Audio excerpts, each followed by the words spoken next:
အခုဆိုလို့ရှိရင် e-passport ကိုပြောင်းလဲအသုံးပြုဖို့အတန်နေထွက်လာပါပြီ။ကဲ e-passport နဲ့ရိုးရိုး passport ဆိုတာဘာတွေပါလဲဆိုတာကိုကြည့်ကြရအောင်။ e-passport ဆိုတာကတော့တာမန်နိုင်ငံကူးလက်မှတ်တွေထက်ပိုပြီးတော့လုံခြုံစိတ်ချရအောင်နည်းပညာနဲ့အဆင့်မြင့်ထားတဲ့ digital စနစ်သုံးနိုင်ငံကူးလက်မှတ်ဖြစ်ပါတယ်။မြန်မာနိုင်ငံမှာလည်းမကြာခင်မှာဆိုလို့ရှိရင် e-passport စနစ်ကိုပြောင်းလဲသုံးစွဲတော့မယ်လို့အတန်နေထွက်လာတဲ့အတွက် e-passport အကြောင်းလေးကိုအချင်းချုပ်လေးပြပြပေးလိုက်ပါတယ်။ e-passport ရဲ့အဓိကထူးခြားချက်ကတော့ passport ရဲ့ရှေ့ဆုံးစာမျက်နှာသို့မဟုတ်အလယ်မှာ microchip လေးတစ်ခုထည့်ထားတာပါ။အဲ့ဒီ microchip လေးထဲမှာဆိုရင်ပါလဲဆိုတော့ e-passport ထဲမှာဆိုရင်ရိုးရိုးစာသားအပြင်ကိုင်ဆောင်သူရဲ့တပ်ပုံပါမယ်။မျက်လုံးအငယ်အိမ်နဲ့အယောင်သေးကိုဖော်ပြထားတယ်။နောက်ပြီးတော့အမည်မွေးသက်ပြည့်နဲ့အခြားကိုရေးအချက်လက်တွေပါမှာဖြစ်ပါတယ်။ e-passport ကိုနိုင်ငံတကာမှာဘာကြောင့်သုံးကြတာလဲဆိုတော့လုံခြုံရေးအဆင့်တန်းအရင်မြင်မှာပြီးတော့အတုလုပ်ဖို့အရင်ခက်ခဲလို့ပါ။ပြီးတော့လူဝင်မှုကြီးကြပ်ရေးတွေမှာဆိုရင်လေစိတ်တွေမှာဆိုရင် e-passport သုံးတဲ့အခါမှာဆိုလို့ရှိရင်လဝကကိုတန်းစီစရာမလိုဘဲနဲ့ကို passport ကို supporting scan ဖတ်လိုက်တာနဲ့ကိုအကြောင်းအရာချက်လက်တွေက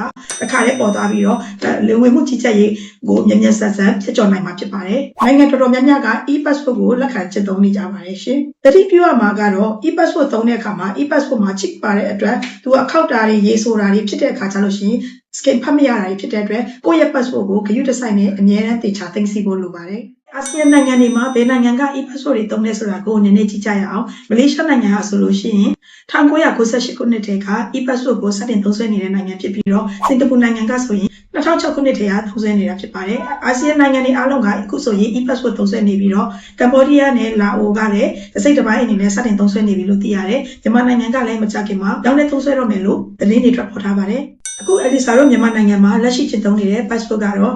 MRP လို့ခေါ်တဲ့ Mission Readable Passport ဖြစ်ပါတယ်။အကယ်၍များ e-passport ကိုသုံးခဲ့မယ်ဆိုလို့ရှိရင်တော့လေဆိပ်တွေမှာတန်းစီရတဲ့အခက်အခဲကိုကျော်ပြတ်နိုင်ပြီးတော့ e-gate ကနေတစ်ဆင့်အလွယ်တကူဝင်ရောက်နိုင်မှာဖြစ်ပါတယ်။နောက်တစ်ခုကျွန်မ